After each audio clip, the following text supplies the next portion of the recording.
Vamos inicializar agora as instruções de como usar o programa SysEAPRO para realizar testes não paramétricos de localização entre duas populações utilizando a rotina de Wilcoxon. Para isso, inicialmente, abra o programa SysEAPRO. Para abri-lo, busque no desktop do seu computador o ícone do programa SysEAPRO. Ao encontrá-lo, dê um duplo clique nele para abrir o programa. Se o ícone não estiver no desktop do seu computador, vá ao diretório C. Dentro desse diretório você vai encontrar a pasta SysEAPRO. Dentro da pasta SysEAPRO, o arquivo syseapro.exec. Dê um duplo clique que o programa vai ser aberto. Com o programa aberto, verifique que na parte superior encontra-se o menu suspenso com vários itens. Entre eles, o primeiro, o arquivo, serve para você criar novos arquivos, apagar, visualizar, imprimir, modificar, exportar, importar e por aí vai. Os outros itens, a grande maioria, são rotinas estatísticas propriamente ditas, não é? Então, para você realizar o que propõe esse vídeo, busque o item testes, vá em não paramétrico, teste não paramétrico de localização, duas populações Wilcoxon. Então, ao clicar nele, o formulário dessa rotina é aberto. Nós aconselhamos para os usuários iniciais que não dominam bem a técnica do uso do SysEAPRO, pressionar esse botão interrogação para abrir a caixa de dúvidas.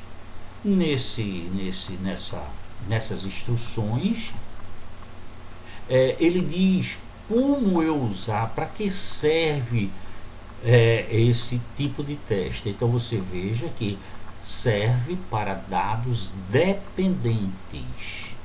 Ele avalia o antes,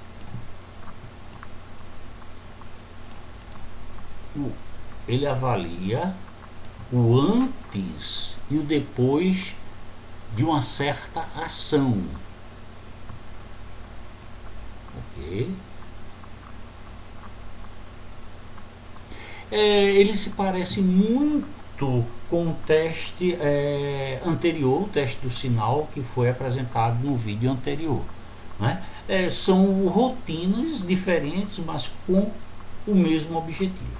Então, para isso, nós temos que ter um arquivo que contenha dois vetores, no mínimo dois vetores. Um vetor antes e um vetor depois. Então, vamos exemplificar aqui o arquivo 38. Esse é muito usado, por exemplo, para taxa de inflação entre janeiro e fevereiro. Então, em janeiro eu tenho vários itens e depois de um certo tempo, em fevereiro, eu vou reavaliar o preço desses itens. Então, eu posso ter uma ideia de quanto, se há uma diferença ou não entre esse período de avaliação, não é? Então, o exemplo 38 para exemplificar. Para carregar o exemplo 38, pressione o botão selecionar arquivo, que vai abrir uma janela. Nessa janela você busca onde é que está o arquivo exemplo 38. Como ele não aparece aqui, vamos utilizar a barra de rolagem até encontrar o arquivo 38. Ao encontrar o arquivo 38, dê um duplo clique nele ou simplesmente selecione e aperte o botão abrir. com o arquivo aberto, se assegure que é exatamente o que você quer para testar. Você vai ver que existem duas variáveis, janeiro, ou seja, a variável antes, fevereiro, a variável depois. Essas variáveis têm que ter o mesmo tamanho. Se não tiver o mesmo tamanho, ele vai excluir aquela linha que não tiver completa, porque eu tenho que ter essas mesmas informações e sempre associar essa com essa, né? Que é o antes e o depois. É como se eu dissesse aqui é o número de casas é preço do quilo do feijão em janeiro, preço do quilo do feijão em fevereiro, preço do quilo do açúcar em janeiro, preço do quilo do açúcar em fevereiro. Então, mesmo ir nas mesmas condições. Vamos selecionar essas variáveis. Então, a variável antes e a variável depois.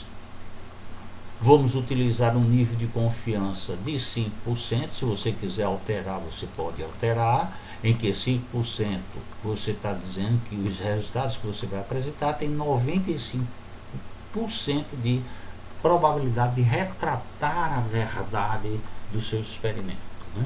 A precisão decimal com 4 casas, 5, 6, aí você que estabelece o nível de precisão que você quer e finalmente pressiona o botão calcular.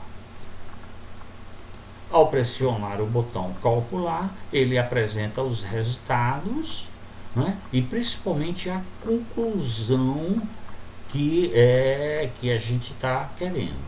Então ele está dizendo que aceita a hipótese de nulidade, ou seja, existe fortes evidências que o tratamento não influenciou nos resultados, ou seja, isso daqui é estatisticamente igual a isso aqui, ok? Então você já tem de posse os resultados, agora basta você pressionar um desses botões para ter o efeito de gravar o relatório. Temos esse relatório aqui, gravar o relatório. Então quando eu pressionei ele vai chamar o diretório CISEA para o texto para gravar aqui dentro. Se você quiser alterar esse diretório, você altera. Tem que botar o nome e ele está no formato de TXT, que é aceito pela maioria dos processadores de textos. Se você quiser imprimir, basta pressionar aqui que ele vai mandar as informações desse relatório para a impressora local. O que você também pode fazer é selecionar diretamente do relatório, seleciona isso, pressiona os botões Ctrl C, coloca o cursor no seu processador de texto, lá na folha que você quer no seu processador de texto, e pressiona Ctrl V, que essas informações vão ser transferidas para esse processador. Bem, nós esperamos que essas instruções tenham, no mínimo, minimizado as dúvidas que você tinha de como utilizar esse formulário para solucionar problemas de teste não paramétrico de localização pela rotina de Wilcoxon. Agradecemos e esperamos nos encontrar no próximo vídeo.